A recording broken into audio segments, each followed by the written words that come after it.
संसार में सबसे बड़ी शक्ति कौन सी है जो मृत्यु को भी हरा सकती है? दोस्तों, प्राचीन समय की बात है। एक गांव के बाहर भगवान शिव का मंदिर था।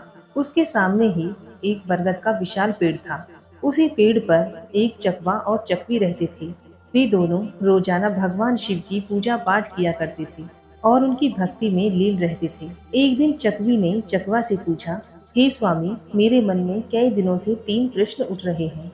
आज मैं तुमसे इन तीनों प्रश्नों के उत्तर जानना चाहती हूँ। मेरा पहला प्रश्न है, इस संसार में सबसे बड़ी शक्ति कौन सी है जो मृत्यु को भी हरा दे? मेरा दूसरा प्रश्न है, सबसे बड़ा धर्म क्या है? सबसे बड़ा दान क्या है? और मेरा तीसरा प्रश्न है, सबसे बड़ा धर्म क्या है? फिर चकवी की बात सुनकर चकवा कहने लगा, हे प्रिय, मैं तुम्हें मेरी प्रत्यक्ष देखी हुई एक घटना सुनाता हूँ। उस घटना को सुनने के बाद तुम्हें तुम्हारे तीनों प्रश्नों के उत्तर मिल जाएंगे। इससे पहले यदि आप चाहते हैं कि आप पर भगवान विष्णु और माता लक्ष्मी की कृपा बनी रहे, तो हमारे चैनल को सब्सक्राइब करके वीडियो को लाइक, शेयर, कमेंट में एक बार जय माँ लक्ष्मी अवश्य लिखें। एक कृष्णापुर नाम का शहर था। उस शहर में एक ठाकुर रहता था। उस ठाकुर का एक लड़का था जिसका नाम धर्मवीर था। एक दिन धर्मवीर भ्रमण करने के लिए घर से घोड़ा लेकर निकला। घूमते घूमते धर्मवीर को प्यास लगने लगी। उसे पानी की प्याऊ दिखाई दी। फिर उसने वहां जाकर पानी पिया और अपने घोड़े को भी पानी पिलाया और थोड़ी देर वहीं बैठकर विश्राम किया। विश्राम करते हुए धर्मवीर ने देखा कि वहां बहुत से यात्री आ रहे थे और पानी पीने के बाद बड़ा आशीर्वाद दे रहे थे। वह यात्री कह रहे थे, बहुत ही अच्छा काम कर रहा है। इस पानी पिलाने वाले को भगवान हमेशा खुश रखे। यह आशीर्वाद राहगीर देते जा रहे थे। इस बात को धर्मवीर सुन रहा था। धर्मवीर सोचने लगा, मैं भी एक प्याऊ खोलूंगा और वहां मैं हर राहगीर को पानी पिलाऊंगा। यह सोचकर धर्मवीर घर चला गया और अपने पिता से कहने लगा, पिताजी, मुझे किसी काम के लिए आपकी मदद चाहिए। तो ठाकुर कहने लगा, कहो बेटे, क्या काम है? धर्मवीर ने कहा, पिताजी, मैं पानी पिलाने के लिए एक प्याऊ खोलना चाहता हूँ। तो ठाकुर कहने लगा, हमारे घर में क्या कमी है? हम एक प्याऊ खुलवा देंगे और उसी पर एक नौकर रख देंगे। और धर्मवीर अपने पिता से कहने लगा, नहीं पिताजी, मैं अपने हाथों से पानी पिलाऊंगा। पिता पुत्र की बात मान लेता है और धर्मवीर के लिए पानी के प्याऊ की व्यवस्था करा देता है। अब धर्मवीर एक ऐसे स्थान पर प्याऊ बना लेता है जहाँ 5 किलोमीटर तक कहीं पानी की व्यवस्था नहीं थी।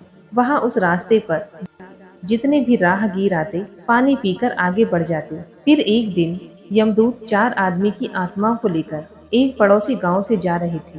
वहां जाकर उन्होंने पानी पिया। पानी पीने के बाद यमदूत चारों आत्माओं को लेकर वहां से चले जाते हैं। उसके बाद वो यमदूत उसी क्षेत्र में आते तो धर्मवीर के प्याऊ पर पानी पीकर जाते। फिर एक दिन धर्मवीर ने जब उन्हें देखा तो कहने लगा, भाई, तुम 4 दिन पहले आए थे, तो अब कहाँ जा रहे हो और तुम कौन हो? तब वो चारों कहने लगे कि हम व्यापार करते हैं और इस रास्ते से 2-4 दिन में आते जाते रहते हैं। तब धर्मवीर उनकी बातों पर विश्वास कर लेता है और धर्मवीर हर बार की तरह उन चारों का स्वागत करता है, मीठा और ठंडा पानी पिलाता है। धीरे धीरे समय बीतने लगा और जब भी वो यमदूत वहां आते तो धर्मवीर उन्हें पानी पिलाता और अब चारों यमदूत धर्मवीर के मित्र बन गए। इसके बाद वो चारों यमदूत जब भी उस मार्ग से आते तो धर्मवीर की प्याऊ पर जरूर आते और वहां बैठकर उससे बातें करते और फिर चले जाते। अब धर्मवीर के विवाह का समय आया तो धर्मवीर ने अपने चारों मित्रों को निमंत्रण दिया। फिर वो चारों यमदूत उसके विवाह में सम्मिलित हुए। विवाह होने के बाद धर्मवीर अपनी पत्नी को अपने घर ले आया। उसके बाद कुछ समय और बीता। फिर एक दिन यमराज कहते हैं, कल ठीक 12 बजे तुम्हें एक धर्मवीर नामक व्यक्ति को लाना है। यमराज ने उन दूतों को 24 घंटे पहले ही बताया था। अब चारों यमदूत सोचने लगे, धर्मवीर तो हमारा मित्र है, हम कैसे उसे लाएंगे? फिर वो चारों यमदूत धर्मवीर की प्याऊ पर आते हैं जहाँ धर्मवीर पानी पिला रहा था। वहां जाकर वो चारों यमदूत मनुष्य का रूप धारण करते हैं और धर्मवीर के पास आकर पानी पीते हैं और पानी पीने के बाद वो चारों रोने लग जाते हैं। तब धर्मवीर उन्हें रोता देखकर पूछता है, हे मित्रों, तुम क्यों रो रहे हो? तुम बताओ, मैं इस क्षेत्र के ठाकुर का पुत्र हूँ। अगर तुम्हें किसी ने सताया है तो मैं उसे दंडित जरूर करूँगा। फिर उनमें से कोई जवाब नहीं देता है। चारों एक दूसरे को देखने लगते हैं। उनमें से सबसे छोटा वाला यमदूत सबसे ज्यादा रो रहा था। धर्मवीर उससे कहता है, मुझे बताओ, तुम क्यों रो रहे हो? आखिर तुम्हें क्या हुआ है? हे मित्र, तुम्हें क्या बताऊं, हम कोई मित्र नहीं हैं, हम चारों यमदूत हैं। जब भी इस क्षेत्र से इस आत्मा को लेकर जाते थे, तुम्हारी प्याऊ पर पानी पीने के लिए आ जाते थे और धीरे धीरे हमसे तुम्हारी मित्रता हो गई। यह सुनकर धर्मवीर भयभीत हो गया। फिर सबसे छोटा यमदूत कहने लगा, मित्र, ठीक 12 बजे आज तुम मृत्यु को प्राप्त हो जाओगे। हमारी मित्रता के मोह के कारण ही हमें रोना आ रहा है। यमराज ने हमें आज्ञा दी है कि मैं सर्प बनकर तुम्हें डसूंगा। ये जो 3 मेरे बड़े भाई हैं, ये तुम्हारे प्राणों को लेकर चले जाएंगे। फिर धर्मवीर कहने लगा, हे मित्र, जब मेरी मृत्यु का समय आ ही चुका है, तो तुम्हारे रोने से क्या लाभ? भला तुम भी क्या कर सकते हो? मैं मृत्यु से नहीं डरता, मैं तुम्हारे साथ चलने के लिए तैयार हूँ। फिर छोटा यमदूत कहता है, हे मित्र, सबसे ज्यादा स्नेह तो मैं ही करता हूँ, परंतु क्या करूँ, संयोगवश मुझे ये जिम्मेदारी मिली है कि मैं तुम्हें डसूंगा। तुम्हारी मृत्यु मेरे ही हाथों से होगी। धर्मवीर कहने लगा, ठीक है मित्र, कोई बात नहीं। जो यहाँ आया है उसे एक न एक दिन तो जाना ही पड़ेगा। मृत्यु को कोई नहीं टाल सकता। फिर वह छोटा यमदूत कहता है, देखो, घर में ठीक 12 बजे से 10 मिनट पहले हम चारों यमदूत तुम्हारे घर की सीढ़ियों पर बैठ जाएंगे और 10 मिनट बाद तुम्हें ले जाएंगे। इतना कहकर वो चारों यमदूत अदृश्य हो गए। धर्मवीर अब थोड़ा सा घबराया और अपने घर को चल दिया। उसने रात को ये बात अपनी पत्नी को नहीं बताई और इंतजार करने लगा कि कब 12 बजेंगे, कब यमदूत आएंगे। और जब 12 बजने का समय नजदीक आया, तो वो छोटा वाला यमदूत सर्प का रूप धारण कर लेता है और सीढ़ियों पर बैठ जाता है। इधर धर्मवीर मन में विचार कर रहा था कि मैं थोड़ी देर में मरने वाला हूँ और मेरी नई नवेली पत्नी है, क्यों न थोड़ी देर अपनी पत्नी से बातें कर लेता हूँ। और वह सोचकर वो ऊपर के कमरे में जाने लगता है।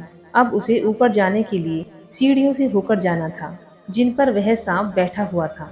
जब धर्मवीर ने सर्प को बैठे हुए देखा, तो धर्मवीर उसे पहचान गया। हे मित्र, मुझे डस लो, मैं कहीं नहीं जा रहा हूँ। तभी सर्प कहता है, मित्र, मैं तुम्हें जरूर डसूंगा। 12 बजने में 10 मिनट शेष है, तभी मैं डसूंगा। जब सर्प और धर्मवीर आपस में बातें कर रहे थे, तो धर्मवीर की पत्नी उन्हें देख रही थी और उनकी बातें सुन रही थी। धर्मवीर की पत्नी एक पतिव्रता स्त्री थी। उसका पतिव्रत धर्म उजागर हो गया और वो ईश्वर से प्रार्थना करने लगी, हे ईश्वर, अभी मेरे विवाह को 10 दिन का समय भी नहीं हुआ है और ये क्या घटित होने वाला है। फिर चकवा कहता है, उसने 36 प्रकार के भोजन बनाए। शहर में एक बहुत ही गरीब व्यक्ति रहता था। उस गरीब की एक लड़की थी जो 9 महीने की गर्भवती विधवा थी। वह अपने गरीब पिता के घर में रहती थी, क्योंकि उसके ससुराल में उसके पति के मरने के बाद उसका कोई सहारा नहीं था। और जिस दिन धर्मवीर को वो सर्प डसने वाला था, उसी दिन उस लड़की के गर्भ से एक नवजात शिशु पैदा हुआ। और वह लड़की जिसका प्रसव हुआ था, उसे बहुत जोर से भूख लगने लगी। वो लड़की अपने माता पिता से कहने लगी, मुझे बहुत तेज भूख लग रही है, मुझे कुछ खाने को दीजिए। पिता कहने लगा, बेटी, मेरे पास खाने के लिए कुछ नहीं है, मैं तुम्हें भला क्या दे सकता हूँ। ऐसे में वो लड़की बोली, यदि तुम मुझे खाने को नहीं दोगे, ये जो बच्चा मेरे गर्भ से पैदा हुआ है, मैं इसे खा जाऊंगी। जब गरीब व्यक्ति ने लड़की के मुख से ये बात सुनी कि मैं इस बच्चे को खा जाऊंगी, तो वह पिता कहने लगा, बेटी तुम रुको, मैं जाता हूँ। यदि मुझे कोई कुछ दे देगा तो मैं खाने के लिए जरूर लाऊंगा। उस लड़की का पिता मांगते हुए चला जा रहा था। जो भी उसे देखता दरवाजा बंद कर लेता। कुछ दूर चलते हुए वह व्यक्ति उस ठाकुर के महल तक आया, जहाँ धर्मवीर से काल सर्प आकर बातें कर रहा था और उसकी पत्नी छत से उसे देख रही थी और ईश्वर से प्रार्थना कर रही थी। तभी वो मांगने वाला आवाज लगाता है, मुझे कोई भोजन दे दीजिए, मेरी लड़की को प्रसव हुआ है, उसने एक नवजात शिशु को जन्म दिया है और मेरे पास उसे खिलाने के लिए कुछ नहीं है, वो नवजात शिशु को ही खाने वाली है।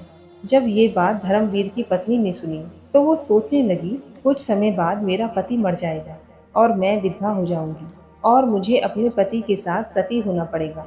तो यह भोजन किस काम आएगा जो मैंने बनाया है? इस भोजन को मैं इस भिखारी को दे देती हूँ। तो उसने वह भोजन उस गरीब व्यक्ति को दे दिया। भोजन लेने के बाद वह गरीब व्यक्ति अपने घर को वापस चला जाता है। और जब तक धर्मवीर और सर्प बातें कर रहे थे, तब तक वो गरीब आदमी जाकर उस भोजन को अपनी लड़की को खिला देता है। 36 प्रकार के भोजन को जब उस लड़की ने खा लिया तो वो पूछने लगी, पिताजी, इतना अच्छा भोजन आज किसने दे दिया? तब उसके पिता ने कहा, बेटी, हमारे गांव के ठाकुर साहब की जो पुत्र वधू है, जिसका विवाह अभी ही कुछ दिन पहले हुआ था, उसने ही मुझे यह भोजन दिया है। तो वो लड़की कहने लगी, हे भगवान, उसका सुहाग अमर रहे। उस लड़की ने आत्मा से आशीर्वाद दिया कि उस औरत का सुहाग अमर रहे। फिर भगवान विष्णु का सिंहासन हिल गया तो उन्होंने नारद मुनि को बुलाया और कहा कि मृत्यु लोक में देख कर आओ, मेरे किसी भक्त पर बहुत बड़ा संकट है, जिस कारण मेरा सिंहासन हिल रहा है। तब नारद मुनि भगवान विष्णु की आज्ञा अनुसार देखकर आते हैं कि भगवान विष्णु का सिंहासन क्यों हिल रहा है। तो नारद मुनि देखकर बताते हैं कि एक बिल्कुल भूखी आत्मा जिसने कुछ समय पहले एक नवजात शिशु को जन्म दिया है, वह भूख से व्याकुल थी। उसे भोजन मिलने के कारण उसने अंतर आत्मा से यह कह दिया है कि भोजन देने वाली औरत का सुहाग अमर रहे, अर्थात उसका पति जीवित रहे। उधर यमराज ने उसके पति के प्राण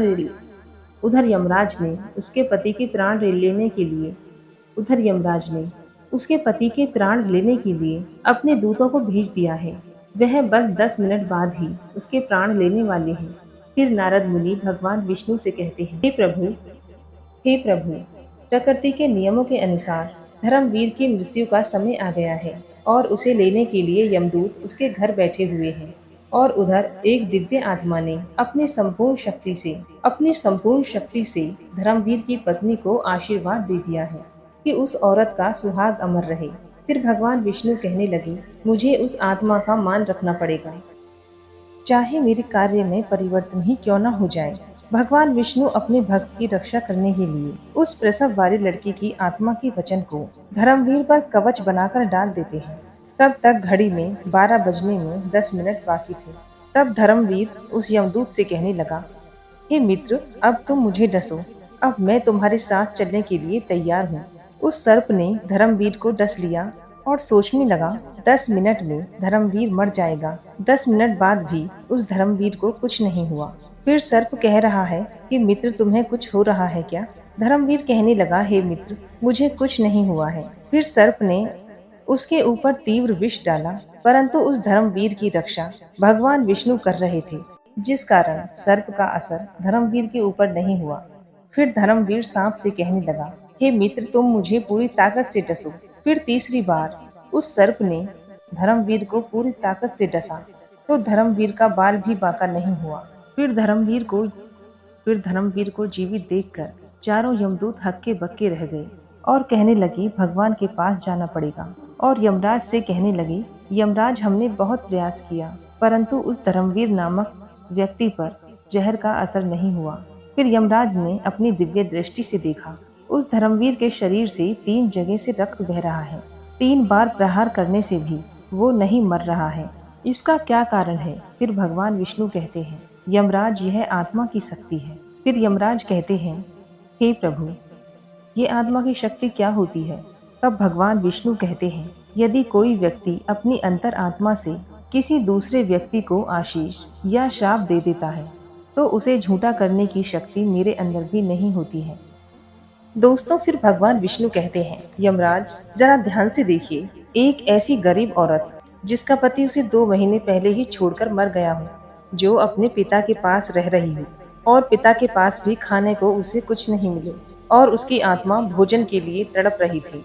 वह अपने नवजात बच्चे को खाने को तैयार थी और उसे भोजन उपलब्ध कराया उसी धर्मवीर की पत्नी ने और उसे ऐसा आशीष दिया कि उसका सुहाग अमर हो जाए।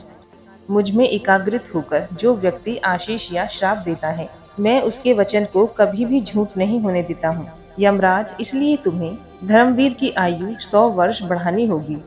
फिर यमराज धर्मवीर की आयु को 100 वर्ष बढ़ा देते हैं। फिर चकवा कहता है, तुम्हारा पहला प्रश्न था, संसार में सबसे बड़ी शक्ति कौन सी है जो मृत्यु को भी हरा देती है? तो समझ लो, सबसे बड़ी शक्ति होती है अंतर आत्मा की शक्ति। यदि कोई व्यक्ति आत्मा से आशीर्वाद दे या श्राप दे तो उसे ईश्वर भी टाल नहीं सकता। तुम्हारा दूसरा प्रश्न था कि सबसे बड़ा दान क्या है? तो समझ लो अन्न का दान सबसे बड़ा दान है। भूखे को भोजन कराना सबसे बड़ा दान होता है। तुम्हारा तीसरा प्रश्न था सबसे बड़ा धर्म क्या है? तो समझ लो जहाँ आवश्यकता हो उस स्थान पर दिया गया दान सबसे बड़ा दान होता है। उससे बड़ा कोई धर्म नहीं होता। जहाँ आवश्यकता है वहाँ आप दान दीजिए। उस समय उससे बड़ा धन कोई नहीं होता। जहाँ पर आवश्यकता नहीं है उस समय आप दान कर रहे हो, वह दान बड़ा नहीं होगा और फलीभूत भी नहीं होगा, और बिना आवश्यकता के आपका हजारों रुपयों का दान भी बेकार चला जाएगा। दोस्तों, यदि आपको हमारी वीडियो अच्छी लगी हो तो हमारी वीडियो को लाइक कर सब्सक्राइब करना ना भूलें। मिलते हैं ऐसी ही नई जानकारी के साथ। तब तक के लिए अपना ख्याल रखना।